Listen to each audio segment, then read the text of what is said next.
After this video, ito na yung magiging favorite mo na luto ng isda. Lalo na pag naghahanap ka ng mabilisan. Dahil lunch na, wala ka pang maisip na ulam. Alam ko marunong ka na magluto ng bistek na isda, pero panoorin mo to kasi napakasarap nito. Let's begin!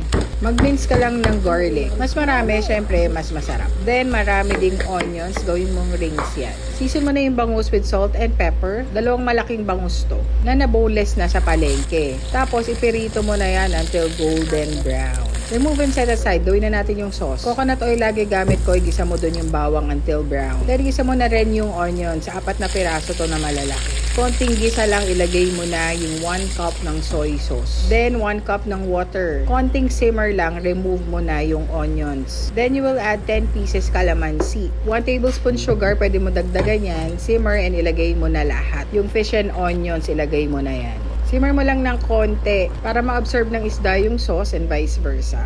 Serve mo na. Ang sarap. Gamit ko dito ang rice, cauli rice. Kung gusto niyo ng recipe niyan, dahil nagda-diet tayo ngayon, comment nyo sa comment section.